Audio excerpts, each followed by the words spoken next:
Daily Words of God.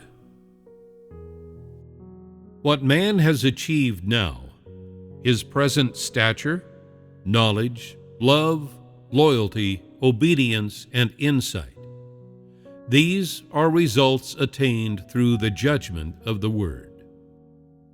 That you are able to have loyalty and to remain standing until this day is attained through the agency of the Word. Now man sees that the work of God incarnate is indeed extraordinary, and there is much in it that cannot be attained by man, and that are mysteries and wonders. Therefore, many have submitted. Some have never submitted to any man since the day of their birth. Yet when they see the words of God this day, they fully submit without noticing they have done so, and they do not venture to scrutinize or say anything else. Humanity has fallen under the Word and lies prostrate under the judgment of the Word. If the Spirit of God spoke directly to man, mankind would all submit to the voice, falling down without words of revelation, much in the way that Paul fell to the ground in the light on the road to Damascus. If God continued to work in this way, man would never be able to come to know his own corruption through the judgment of the Word, and thereby attain salvation. Only through becoming flesh can God personally deliver His words into the ears of each and every human being, so that all who have ears may hear His words and receive His work of judgment by the Word. Only this is the result achieved by His Word, rather than the Spirit becoming manifest to frighten man into submission. It is only through this practical and yet extraordinary work that the old disposition of man, hidden deep within for many years, can be fully exposed, so that man may recognize it and have it changed. These things are all the practical work of God incarnate, in which, speaking and executing judgment in a practical manner, He achieves the results of judgment upon man by the Word.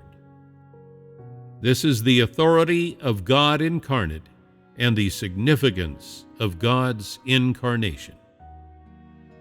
It is done to make known the authority of God incarnate, to make known the results achieved by the work of the Word, and to make known that the Spirit has come in the flesh and demonstrates His authority through judging man by the Word. Although His flesh is the outward form of an ordinary and normal humanity, it is the results His words achieve that show to man he is full of authority, that He is God Himself, and that His words are the expression of God Himself. By this means, all humanity is shown that He is God Himself, that He is God Himself who became flesh, that He is to be offended by none, and that no one can surpass His judgment by the Word, and no force of darkness can prevail over His authority. Man submits to Him entirely because He is the Word become flesh, because of His authority, and because of His judgment by the Word. The work brought by His incarnate flesh is the authority that He possesses. The reason why He becomes flesh is because the flesh can also possess authority, and He is capable of carrying out work in a practical manner among mankind, in such a way that it is visible and tangible to man. This work is much more realistic than the work done directly by the Spirit of God, who possesses all authority, and its results are also apparent. This is because God's incarnate flesh can speak and work in a practical way. The outward form of his flesh holds no authority and can be approached by man, whereas his essence does carry authority. But his authority is visible to none. When he speaks and works, man is unable to detect the existence of his authority. This facilitates him in doing work of a practical nature. All this practical work can achieve results, even though no man realizes that he holds authority, or sees that he is not to be offended, or sees his wrath.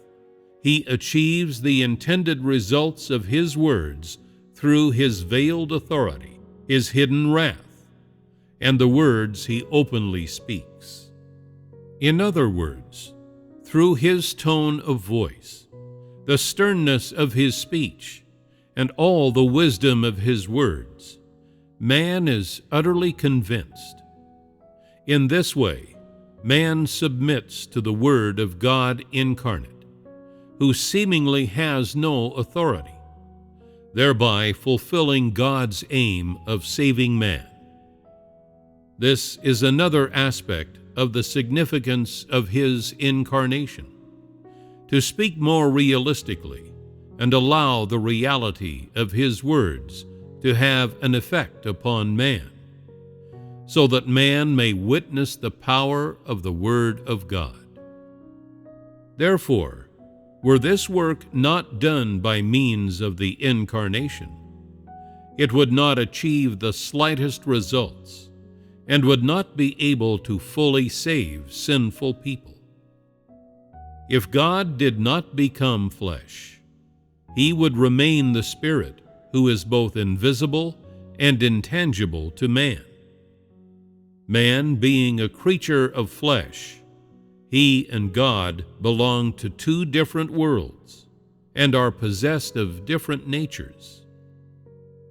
The Spirit of God is incompatible with man, who is of flesh, and there is simply no way of establishing relations between them, not to mention that man is incapable of turning into a spirit. This being so, the Spirit of God must become a created being in order to do his original work. God can both ascend to the highest place and humble himself to become a human creature, doing work among mankind and living in their midst.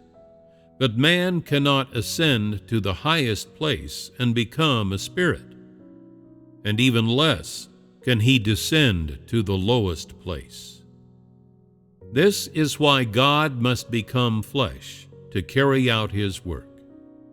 By the same token, during the first incarnation, only the flesh of God incarnate could redeem man through his crucifixion, whereas there would have been no way for the Spirit of God to be crucified as a sin offering for man.